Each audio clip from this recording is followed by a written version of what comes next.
Assalamualaikum warahmatullahi wabarakatuh. Kami dari kelompok 7. Yang terdapat orang-orang hebat di kelompok kami yaitu Saiful Anwar Lubis, Anmar Aan Fauzi, Wanda Hasilah. Kami akan memaparkan isi makalah kami yang berjudul Peradilan Agama. Mohon maaf apabila makalah kami kurang sempurna karena yang sempurna hanyalah kita yang pernah bersama. Pengertian peradilan agama.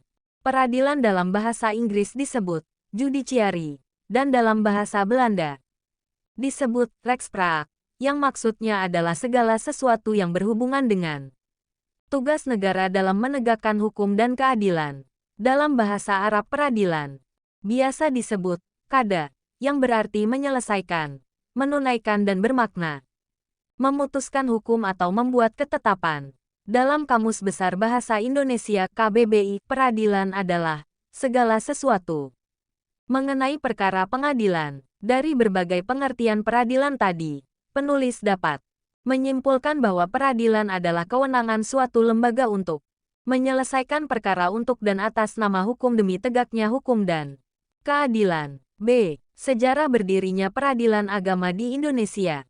Sebelum Islam datang ke Indonesia, di negeri ini telah dijumpai dua macam peradilan, yakni peradilan perdata dan peradilan padu. Peradilan pradata mengurus masalah-masalah perkara yang menjadi urusan raja, sedangkan peradilan padu mengurus masalah yang tidak menjadi wewenang raja. Dengan masuknya agama Islam di Indonesia, maka tata hukum di Indonesia mengalami perubahan. Hukum Islam tidak hanya menggantikan hukum Hindu yang berwujud dalam hukum perdata, tetapi juga memasukkan pengaruhnya dalam berbagai aspek kehidupan. Peradilan pradata diganti nama menjadi peradilan serambi yang dipimpin oleh penghulu, yang didampingi oleh para ulama.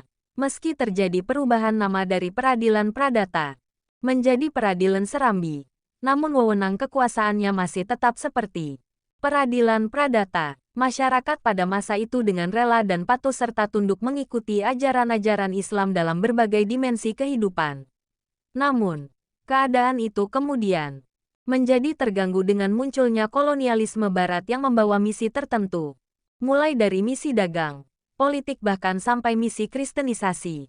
Pada tahun 1800, para ahli hukum dan ahli kebudayaan Belanda mengakui bahwa di kalangan masyarakat Indonesia Islam merupakan agama yang sangat dijunjung tinggi oleh pemeluknya. Pengakuan ini tertuang dalam peraturan perundang-undangan tertulis pada 78 Reglement op de Beleder Regerings van Nederlands Indi disingkat dengan Regeringsreglement RR STB tahun 1854 nomor 129 dan STB tahun 1855 No.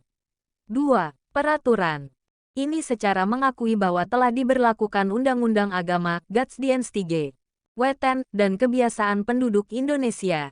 C. Landasan yuridis lembaga peradilan agama di Indonesia.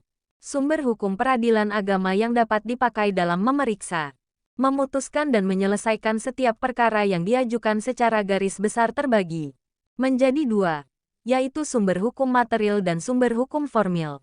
1. Hukum material peradilan agama. Terdapat beberapa sumber hukum material yang digunakan dalam peradilan agama, yaitu 1. UU Nomor 22 Tahun 1946 dan Undang-Undang Nomor 23 Tahun 1954 yang mengatur tentang hukum perkawinan, talak dan rujuk. 2. Surat Biro Peradilan Agama No.